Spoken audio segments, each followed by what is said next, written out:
Kahit tahimik ngayon ang mga San Miguel Beermen, sa totoo lang ito ay nagbabalak na gumawa ng mga maraming trades, partikular na yung pagkuha dito kay Cedric Bearfield mula sa TNT Tropang Giga o rather sa Blackwater Bossing. Kung inyong maalala, bago nagsimula yung paglalaro ni Bearfield sa Blackwater, merong mga lumabas na balita na baka ito raw ay kunin nitong San Miguel at ang maging kapalit si Terence Romeo. Alam natin na hindi natuloy yan, pero hindi ibig nito sabihin na hindi na makukuha ng San Miguel itong si Cedric Bearfield. Dahil alam natin isa dito sa mga tinatawag na mga most sought after na players talaga itong si Bearfield dahil sa galingan nito.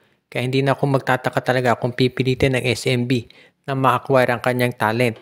Dahil syempre pagdating naman dito sa San Miguel, alam natin naghahanap sila ng point guard.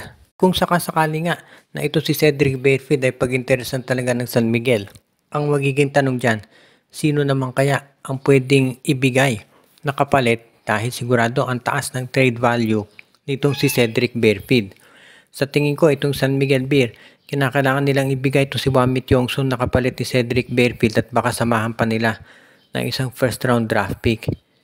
Kung sakasakali na iyan ay matuloy, magiging maganda to para dito sa Beermen dahil ito si Bearfield ay isang consistent scorer. At yan yung nakita nating pagkukulang dito kay Wamit Yongson. Kaya nga magiging malaking bagay kung sakasakali na itong si Bearfield talaga ay mapunta dito sa San Miguel. Kapag itong si Bearfield ay nakuha ng SMB, sigurado na mareresolve na yung kakulangan nila sa scoring pagdating dito sa backcourt na hindi nabibigay nitong si Wamit Yongson. Kaya hindi na ako magtataka kung pipilitin talaga ng San Miguel na magawa yung pagkuha dito kay Cedric Bearfield bago magsimula ang bagong season dito sa PBA sa ngayon. Kahit na tapos na yung kampanya ng Gilas dito sa FIBA Asia, masaya si Coach Tim Cone dahil nga dineklara ng local player ito si Quentin Milora Brown.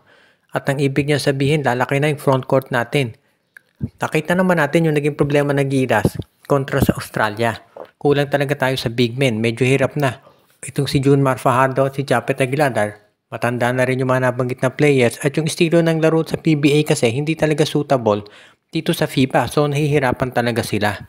Pero sa darating na Nobyembre, makukuha na natin si Kai Soto. Makaka-recover na siya mula doon sa kanyang injury. At syempre, ang laking tulong yan dahil 7'3 yan. Plus, kung isasama mo pa itong si Quentin Milora Brown na 6'10 at si AJ Edu na 6'10 rin, magkakaroon na tayo ng triple tower dito sa ating frontcourt. Plus, andyan pa si Carl Tamayo na 6'8 at matatangkad din yung mga wingmen natin.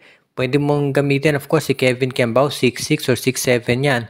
At kung idadagdag pa natin to si Francis Lopez na 6'6, si Arvin Tolentino na 6'5, may laban na tayo dito sa mga malalaking mga team sa FIBA Asia. Of course, nandiyan pa nga si Mason Amos, hindi pa nagagamit yan. Pero ang laki din ng potential niya na player. And of course, si Dwight Ramos. Kaya sa tingin ko, magiging maganda laban ng Gilas. Ang kinakailangan talaga natin yung mga matatangkad na player. Alam natin, ang madalas sinasabi, hindi tayo pwede sa basketball. Dahil hindi rin matatangkad yung mga player natin. Well, ngayon, nakita natin na meron na tayong mga malalaking player talaga na pwedeng ilaban dito sa mga matataas na team sa PBA, sa FIBA Asia. Kaya naman, nakikita natin na magiging maganda yung tinatawag na future ng Gilas Pilipinas. Basta syempre kinakailangan continuous yung program at of course kinakailangan ay maging maganda rin yung programa na i-implement ng Samahang Basketball ng Pilipinas.